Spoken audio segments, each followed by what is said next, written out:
Welcome to all of you. So friends, आज हम लोग डिस्कस करने वाले हैं एग्रीकल्चर एक्सटेंशन यानी कृषि प्रसार के बारे में। सो वीडियो में आप लास्ट तक बने रहेंगे और अगर आप पहली बार विजिट कर रहे हैं चैनल पर तो चैनल को सब्सक्राइब कर लें, बेल आइकन को प्रेस कर लें और अगर वीडियो पसंद आए तो वीडियो को लाइक ज़रूर कर देंगे।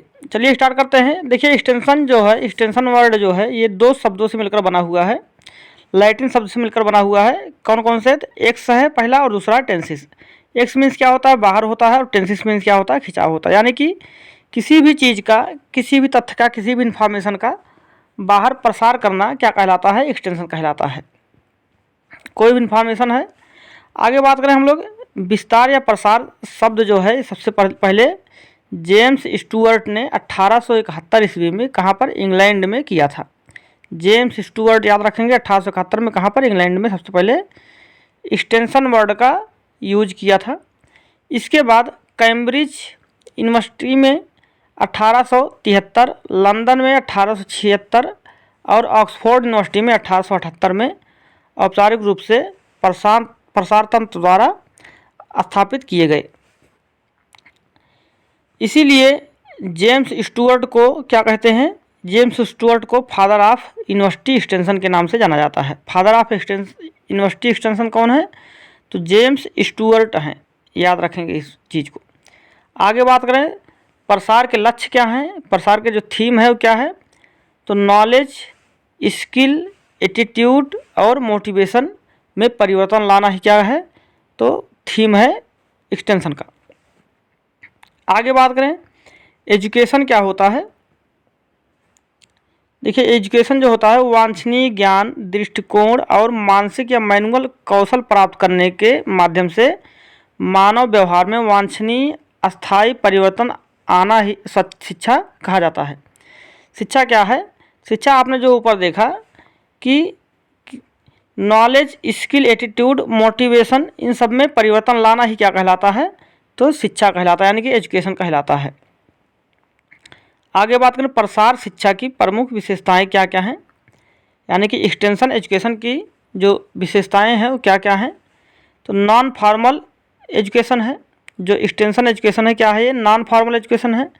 एक्सटेंशन एजुकेशन यानी प्रसार शिक्षा जो है ये कंटिन्यूअस और लाइफ लॉन्ग प्रोसेस है, यानी कि ये लगातार चलने वाली प्रोसेस है। आगे बात करें, out of school system of education है, यानी कि स्कूल के बाहर की शिक्षा है ये। और जो एक्सटेंशन एजुकेशन है टू वे प्रोसेस है, ये टू वे प्रोसेस है और ये जो है लर्निंग बाय डूइंग पर आधारित है। जो एक्सटेंशन एजुकेशन है ये लर्निंग बाय डूइंग पर आधारित है, यानी करके सीखने पर आधारित है। नेक्स्ट पॉइंट है एक्सटेंशन एजुकेशन प्रोसेस की। एक्सटेंशन एजुकेशन प्रोसेस में 5 स्टेप हैं। 5 स्टेप कौन कौन से हैं? याद रखेंगे आप सोटर के नाम से, SOTER के नाम से याद रखेंगे। एस से क्या है? सिचुएशन है, O से ऑब्जेक्टिव, T से टीचिंग, E से इवेल्युएशन और R से रिकंसिडरेशन। हिंदी में देखेंगे तो स्थिति, उद्देश्य, शिक्षण, मूल्यांकन और पुनर्विचार। ये क्या है? ये 5 स्टेप हैं किसके? प्रसार शिक्षण के, एक्सटेंशन एजुकेशन के। यहाँ देखिए क्वेश्चन ऐसे आता है, पूछ लेगा एग्जामिनर कि एक्सटेंशन एजुकेशन यानी प्रसार शिक्षण का तीसरा स्टेप क्या है? तो आपको याद होना चाहिए टीचिंग जो है इसका तीसरा स्टेप है, या दूसरा स्टेप पूछ लेगा तो ऑब्जेक्टिव है। इस प्रकार से क्वेश्चन पुट किए जाते हैं। आगे बात करें सीखने की विधियाँ, यानी कि टीचिंग लर्निंग प्रोसेस। अब टीचिंग लर्निंग प्रोसेस में कितने स्टेप्स हैं? तो 6 स्टेप हैं, याद रखेंगे। एड कॉज के माध्यम से आप याद रखेंगे कि टीचिंग लर्निंग की प्रोसेस कौन कौन सी हैं। पहला है अटेंशन, ए से अटेंशन, आई से इंटरेस्ट, डी से डिजायर, सी से कन्विक्शन, ए से एक्शन और एस से सेटिस्फैक्शन। ये क्या है? तो ये टीचिंग लर्निंग प्रोसेस के स्टेप्स हैं। 6 स्टेप हैं टीचिंग लर्निंग प्रोसेस में, आप याद रखेंगे एड कास के नाम से, एड कास, AIDCAS के नाम से याद रखेंगे। हिंदी में देखेंगे तो ध्यान, रुचि, इच्छा, सहमति, क्रिया, संतोष। ये क्या है? टीचिंग लर्निंग प्रोसेस के स्टेप हैं। आगे बात करें सीखने का पिरामिड, यानी कि लर्निंग पिरामिड जो है ये किसके द्वारा दिया गया था? तो एडगर डेल के द्वारा दिया गया था। लर्निंग पिरामिड जो है एडगर डेल के द्वारा दिया गया था। इन्होंने बताया था कि किस प्रकार से कितना परसेंट ज्ञान प्राप्त कर सकते हैं। जैसे पढ़ने से 10% ज्ञान प्राप्त हो सकता है, एक बार पढ़ने से 10% ज्ञान प्राप्त हो सकता है, एक बार सुनने से 20% ज्ञान प्राप्त हो सकता है, एक बार देखने से 30% ज्ञान प्राप्त हो सकता है, एक बार देखने और सुनने दोनों से 50% का ज्ञान प्राप्त हो सकता है, प्रैक्टिस करने से 75% और किसी को पढ़ाने से 90%। इसके अलावा आप देख सकते हैं टीचिंग लर्निंग का जो पिरामिड है। आगे बात करें हम लोग दोस्तों तो आईक्यू के बारे में, इंटेलिजेंस कोशिएंट के बारे में बात करें अगर, तो इंटेलिजेंस कोशिएंट जो है आईक्यू, इसका फार्मूला याद रखेंगे MA/CA × 100, यानी कि मानसिक आयु अपान वास्तविक आयु इंटू 100। याद रखेंगे मानसिक आयु अपान वास्तविक आयु into 100, mental as oblique chronological age into 100 इसका बुद्धि लब्धि का फार्मूला है, आईक्यू का फार्मूला है। आगे बात करें कम्युनिकेशन की, तो कम्युनिकेशन जो है ये लैटिन शब्द कम्युनिस से मिलकर बना हुआ है, जिसका अर्थ क्या है, कॉमन है, जिसका अर्थ क्या है, सामान्य है। कम्युनिस्ट का अर्थ क्या होता है, सामान्य होता है।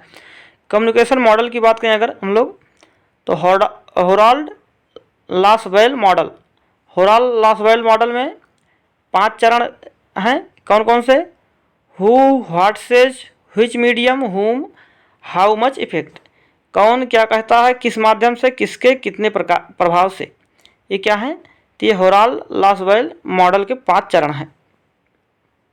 आगे बात करें अगर अरिस्टोटल मॉडल की, अरिस्टोटल मॉडल जो है इसमें क्या क्या कौन कौन से 3 चरण हैं, स्पीकर, स्पीच और ऑडियंस, यानी कि वक्ता, भाषण और श्रोतागण। स्पीकर, स्पीच और ऑडियंस जो हैं ये अरिस्टोटल मॉडल के 3 चरण हैं। आगे बात करें बैसले व मैकेलियन मॉडल की, तो sender, encoder, channel, decoder, receiver और फीडबैक क्या है, बैसले व मैकेलियन मॉडल के चरण हैं। आगे बात करें बर्लो मॉडल की, तो बर्लो मॉडल में 6 स्टेप हैं। कौन कौन से स्टेप हैं वो, source, encoder, message, channel, decoder और रिसीवर। देखिए इस प्रकार से क्वेश्चन यहाँ से उठा लेते हैं एग्जामिनर कि बर्लो मॉडल के कितने चरण हैं। पहला क्वेश्चन उठाएगा इस प्रकार से कि बर्लो मॉडल में कितने चरण हैं, तो 6 चरण हैं, 6 स्टेप हैं। और पूछ लेगा कि बर्लो मॉडल का तीसरा चरण क्या है, तो आपको याद होना चाहिए कि मैसेज है। या पूछ लेगा 5वां चरण क्या है, तो आपको याद होना चाहिए डिकोडर 5वां चरण है। लीगन्स मॉडल की बात करें, लीगन्स मॉडल में भी 6 चरण हैं। कौन कौन से चरण हैं, कम्युनिकेटर है, मैसेज है, चैनल है, ट्रीटमेंट है, ऑडियंस है और रिस्पॉन्स है। ये क्या है, लीगन्स मॉडल के 6 चरण हैं। संचार का वर्गीकरण की बात करें अगर हम लोग, उपयोग और संपर्क की प्रकृति के अनुसार संचार का यानी कम्युनिकेशन का क्लासिफिकेशन की बात करें तो पहला है individual contact method. Individual contact method communication का पहला मेथड है। इस संपर्क का आशय आमने सामने मिलने या व्यक्तिगत मुलाकात से है, यानी कि डायरेक्ट जब हम लोग कांटेक्ट करते हैं तो उसे ही इंडिविजुअल कॉन्टैक्ट मेथड कहते हैं कम्युनिकेशन का। यह शिक्षण में बहुत प्रभावी है। उपलब्ध फीडबैक की मात्रा बहुत अधिक है, लेकिन धीमी गति से संचार होता है। याद रखेंगे सबसे अधिक फीडबैक जो है वो इसी मेथड से मिलता है, इंडिविजुअल कॉन्टैक्ट मेथड से। और सबसे अधिक प्रभावी कौन सा मेथड है, तो इंडिविजुअल कॉन्टैक्ट मेथड है। लेकिन यह प्रोसेस इसका जो है स्लो होता है। इसके एग्जाम्पल देखेंगे तो फार्म और घर का दौरा, व्यक्तिगत संपर्क, टेलीफोन कॉल, कार्यालय कॉल, व्यक्तिगत पत्र। और ये पॉइंट आप याद रखेंगे कि परिणाम प्रदर्शन यानी कि रियल डिमॉन्स्ट्रेशन। रियल डिमॉन्स्ट्रेशन किस में आता है, तो इंडिविजुअल कॉन्टैक्ट मेथड में आता है।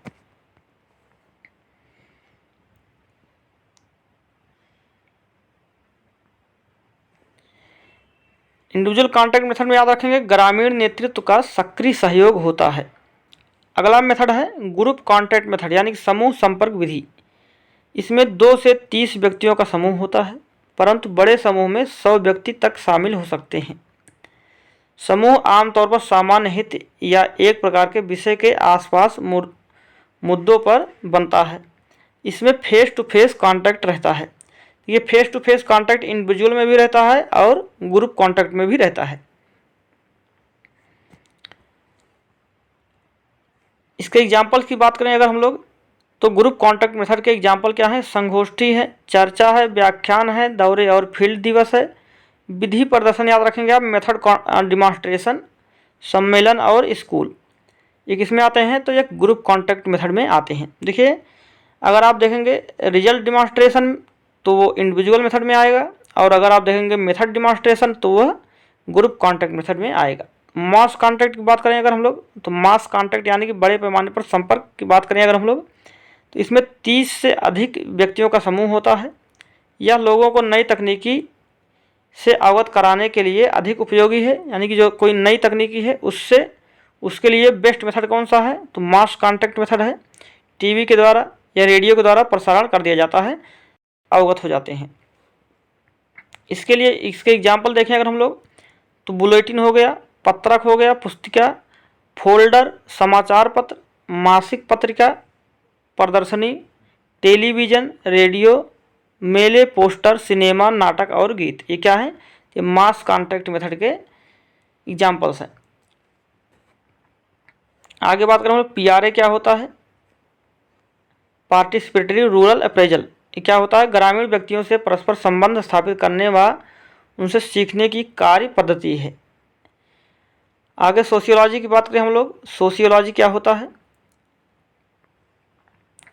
समाज शास्त्र जिसको बोलते हैं हिंदी में, समाज शास्त्र मनुष्य के सामाजिक संबंधों का व्यवस्थित एवं क्रमबद्ध अध्ययन का विज्ञान है।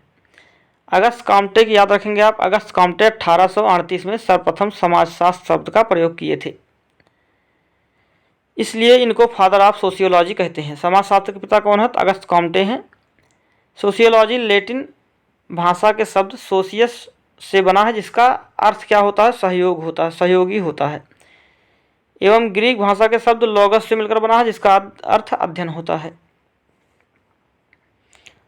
आगे बात करें सोशल ग्रुप की,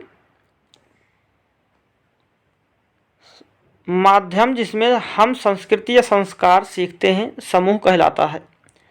अब प्राइमरी ग्रुप की बात करें अगर हम लोग, तो ये व्यक्ति के सामाजिक स्वभाव व आदर्शों के निर्माण में मूलभूत होते हैं, जैसे परिवार, बच्चों के खेल के लिए साथियों का समूह व एवं पड़ोस का समूह, ये किस में आएगा? प्राइमरी ग्रुप में आएगा। कौन कौन प्राइमरी ग्रुप में आता है? फैमिली आता है, और जो फ्रेंड्स होते हैं वो आते हैं, तथा पड़ोसी जो हैं ये किस में आते हैं? प्राइमरी ग्रुप में आते हैं। और सेकेंडरी ग्रुप की बात करेंगे तो प्राथमिक समूह के अलावा सभी समूह द्वितीयक होते हैं।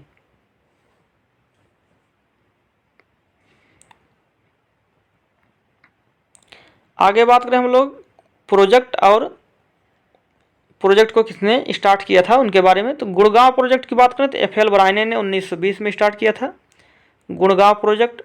शांति निकेतन प्रोजेक्ट जो है ये एम.डी. टैगोर द्वारा पश्चिम बंगाल के 8 गांवों में शुरू किया गया था। श्री निकेतन की बात करें, श्री निकेतन जो है रविन्द्रनाथ टैगोर के द्वारा 1921 में स्टार्ट किया गया था। ग्रामीण पुनर्निर्माण योजना की बात करें डैनियल हैमिल्टन द्वारा स्टार्ट किया गया था। मार्थंडम प्रोजेक्ट की बात करें तो स्पेंसर हैच के द्वारा 1921 में। सेवाग्राम की बात करें तो महात्मा गांधी के द्वारा 1920 में। इटावा पायलट प्रोजेक्ट की बात करें तो अल्बर्ट मेयर ने 1948 में। नीलोखेरी की बात करें तो एस.के. देव ने 1948 में। आगे मजदूर मंजिल की बात करेंगे तो एस.के. देव 1947 में।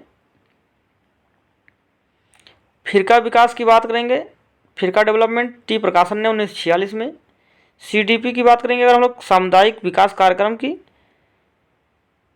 कम्युनिटी डेवलपमेंट प्रोग्राम 2 अक्टूबर 1952 में स्टार्ट किया गया था। राष्ट्रीय विस्तार सेवा नेशनल एक्सटेंशन सर्विस की बात करेंगे तो 2 अक्टूबर 1953 में स्टार्ट किया गया था। आगे भारतीय ग्राम योजना की बात करें, इंडियन विलेज सर्विस की, तो टी मोसर BN गुप्ता 1945 में स्टार्ट किए थे। युवा किसान संघ की बात करेंगे हम लोग तो P देशमुख ने स्टार्ट किया था। विस्तार के पिता कौन है तो लीगन्स को माना जाता है, एक्सटेंशन के पिता लीगन्स को। राष्ट्रीय प्रदर्शन कार्यक्रम कलवार और सुब्रमण्यम के द्वारा स्टार्ट किया गया था। मॉडल विलेज की बात करेंगे तो हैमिल्टन द्वारा 1903 में स्टार्ट किया गया था। वहीं पर सघन कृषि जिला कार्यक्रम की बात करेंगे IADP की, तो ये 1960 में स्टार्ट किया गया था। इसे पैकेज प्रोग्राम के नाम से भी जाना जाता है। Integrated agriculture district program. अगला है ICDP यानी गहन मवेशी विकास योजना, इंटीग्रेटेड कैटल डेवलपमेंट प्रोग्राम, 1963-64 में स्टार्ट किया गया था। इंटीग्रेटेड एग्रीकल्चर एरिया प्रोग्राम 1964 में स्टार्ट किया गया था। नेशनल डिमॉन्स्ट्रेशन यानी कि राष्ट्रीय प्रदर्शन कार्यक्रम 1964 में स्टार्ट किया गया था। HYV हाई वैरायटी प्रोग्राम, अधिक उपज वाली किस्मों का कार्यक्रम 1966 में स्टार्ट किया गया था।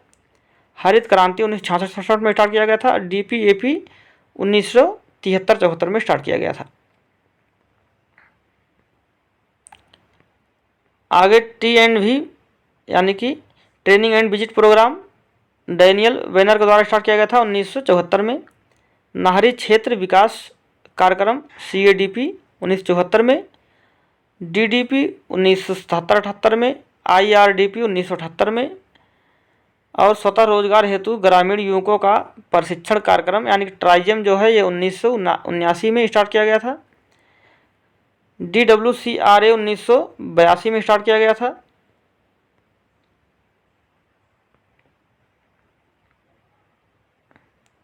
जवाहर रोजगार योजना 1989-90 में स्टार्ट किया गया था।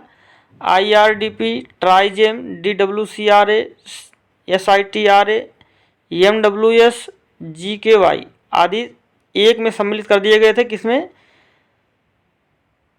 स्वर्ण जयंती ग्राम स्वरोजगार योजना 1999 में एक में ये सभी सम्मिलित कर दिए गए थे। लैब टू लैंड प्रोग्राम 1 जून 1979 को स्टार्ट किया गया था। बैंकों का राष्ट्रीयकरण कभी किया गया था? 1969 को किया गया था। एक्सटेंशन संदेश का 2 तरह से प्रभाव होता है। आगे कौन सा प्रोग्राम को पैकेज प्रोग्राम के नाम से जानते हैं? तो ऊपर आपने पढ़ा है IADP को। प्रदर्शन परिकल्पना सीमैन एनैप के द्वारा 1885 में स्टार्ट किया गया था।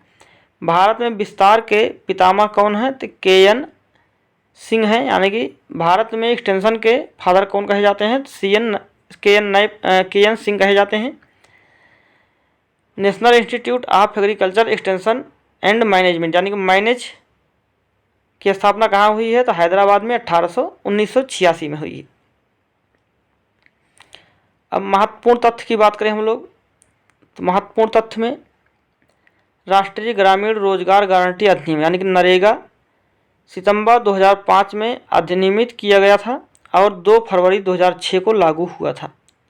नरेगा कब लागू हुआ? तो 2 फरवरी 2006 को लागू हुआ था। भारत में विस्तार शिक्षा की भूमिका राज्य कृषि विश्वविद्यालय द्वारा लागू की जाती है। परिवार की मूल इकाई क्या है? सिविलाइजेशन है। परिवार की मूल इकाई क्या है? सिविलाइजेशन है। ग्राम मूल इकाई किसका है? तो ग्रामीण समाज का मूल इकाई है। भारत में सहकारी आंदोलन की शुरुआत कब हुई? 1904 में हुई थी। आगे देखेंगे उच्च विभाग के अधिकारी और कृषक समुदाय के बीच संपर्क लिंक के रूप में कार्य करने वाला व्यक्ति जिसे ग्राम विस्तार कार्यकर्ता कहा जाता है। एक प्रदर्शन जो नए अभ्यास का मूल्य दर्शाता है परिणाम प्रदर्शन कहलाता है। अगला पॉइंट है एक जागरूक और उद्देश्यपूर्ण कार्रवाई शुरू करने की एक प्रक्रिया को कहा जाता है प्रेरणा। क्या कहते हैं? उसे मोटिवेशन कहते हैं। कृषि विस्तार कार्यकर्ता क्या है? एक संदेशवाहक पुरुष है, मैसेंजर मैन है। जो एक्सटेंशन वर्कर है क्या है? वो मैसेंजर मैन है। आगे बात करेंगे विस्तार शिक्षण कैसा है? तो ये क्षैतिज है, हॉरिजॉन्टल है। जो एक्सटेंशन एजुकेशन कैसा है? हॉरिजॉन्टल है।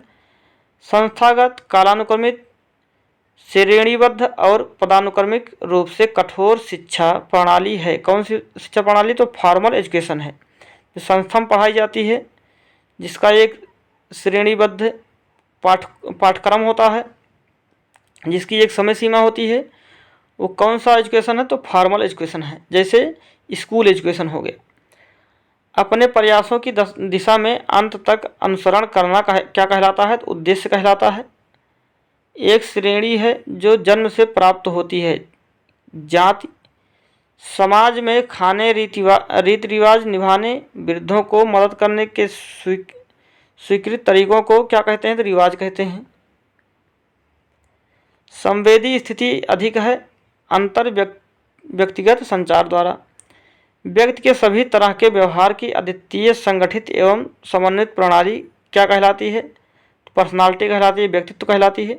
डॉक्टर जेपी लिगन्स के अनुसार प्रसार शिक्षा की प्रक्रिया कैसी है? कि इसके चरण कौन कौन से हैं जेपी लिगन्स के? तो आपने ऊपर पढ़ा था, सोटर जो है सिचुएशन, ऑब्जेक्टिव, टीचिंग, एवेल्युएशन और कंसिडरेशन। ओवर एडॉप्शन के कारण क्या हो सकते हैं? तो अपर्याप्त ज्ञान। आगे बात करेंगे व्यक्तिगत संपर्क के लिए सबसे प्रभाव तरीका कौन सा है? टेलीफोन कॉल है। खाने के स्वीकृत तरीके, लोगों से मिलना, लुभाना, युवाओं को प्रशिक्षण देना, उम्र का समर्थन करना आदि क्या कहलाते हैं? रीति रिवाज कहलाते हैं। कौन सा ऑडियो विजुअल ऐड है? कठपुतली शो। प्रदर्शन का सबसे अधिक प्रभावी प्रकार है विधि प्रदर्शन, यानी कि मेथड डिमॉन्स्ट्रेशन। प्रशिक्षण और यात्रा यानी कि ट्रेनिंग एंड विजिट सिस्टम को 1974 में पहली बार राजस्थान राज्य में पेश किया गया था।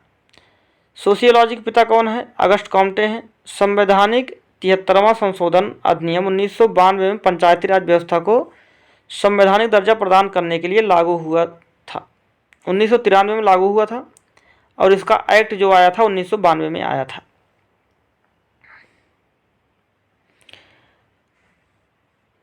आगे बात करें कौन सी एक गैर औपचारिक शिक्षा है? नॉन फॉर्मल एजुकेशन कौन सा है? ये नॉन फॉर्मल एजुकेशन है। विस्तार शिक्षा के दो महत्वपूर्ण सिद्धांत हैं, भागीदारी और नेतृत्व। आगे बात करेंगे सहकारी समाज बुनियादी संस्था है ग्रामीणों का सामाजिक आर्थिक विकास का। कौशल विकास के माध्यम से क्या होगा? कौशल विकास के माध्यम से होगा विधि प्रदर्शन होगा। राज्य के कृषि विभाग की मुख्य प्रसार प्रणाली में शामिल करने से पहले राष्ट्रीय कृषि अनुसंधान प्रणाली के वैज्ञानिकों की गहन देखरेख में पहली बार आयोजित किए गए प्रदर्शन को क्या कहते हैं? तो अग्रिम पंक्ति प्रदर्शन यानी कि फ्रंट लाइन डिमॉन्स्ट्रेशन कहते हैं।